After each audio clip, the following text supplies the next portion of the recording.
Buskang Jichuga April Sharmariwar Shaltan Tripura Asukthani Chongpari Klaizai Abhoi Bangshan Shrinong Ramnagar বিধানসভা নির্বাচনী election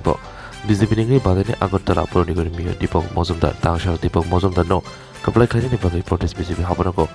মন্ডলতে বুধবিরনি সামং দাগানোতে কাশা নাংকুকমনি খকসাবলাইখা মানজাখা বিজেপি প্রটেস্টনি কাসকো রাজ্যপত জাজ্য বাদাইনাই দীপক মজুমদার খবৈ বুধবিরনি সামং দাগাই রক ককসামাই পাইমা ওলো প্রটেস্ট বিজেপির কাসকো শাখা উস্কান লোকসভা চংমারিবো তেই বাই ইলেকশন गोबां बुट बाइक कपलाई खाइनि दाहारमंतैनो अबाहाय केदिनि कगलाम আপনারা অবগত আছেন যে আগামী 19 এপ্রিল আমাদের লোকসভা নির্বাচনের পাশাপাশি আমাদের 7 রামনগর বিধানসভারও উপনির্বাচন সংগঠিত হবে। এই উপনির্বাচনেও ভারতীয় জনতা পার্টির প্রার্থী হিসাবে আমরা সুনুদার আমাদের যিনি সেখানে প্রয়াত প্রাক্তন বিধায়ক সুরজিৎ দত্তের অনুগামী হিসাবে যাকে আমরা বিশেষভাবে চিনি, আমাদের আগরতলা পুর নিগমের মাননীয় মেয়র শ্রী দীপক মজুমদারকে আমরা সেখানে প্রার্থী করেছি এবং আজকে সমস্ত বুথের কার্যকর্তা, বুথ প্রেসিডেন্ট,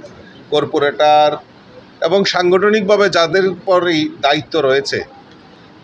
সকলকে নিয়ে এই সাংগঠনিক বৈঠকের আহ্বান করা হয়েছে এবং আজকের যে উপস্থিতি এবং বুথ প্রেসিডেন্ট থেকে শুরু করে যে সমস্ত কার্যকর্তারা এখানে উপস্থিত হয়েছেন তাদের যে উচ্ছ্বাস, তাদের যে উৎসাহ, আনন্দ, সেটা দেখে আমি নিশ্চিত হয়ে গেছি যে আর কেউ ধারে কাছে নয়, আমাদের মাননীয় দীপক মজুমদার যিনি মেয়র উনি সেখানে বিপুল ভোটে জয়ী হয়ে আমাদের পদ্মফুল সেখানে ফোটাবেন, সেটা আমি সুনিশ্চিত হয়ে গেছি।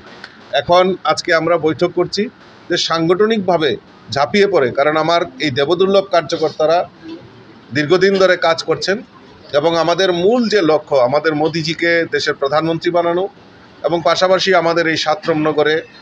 উপনির্বাচনে আমরা দীপকদাকে ভালো ভোটে যাতে আমরা জিতাতে পারি সেই পরিকল্পনা আজকের এই বৈঠক থেকে নেওয়া হবে।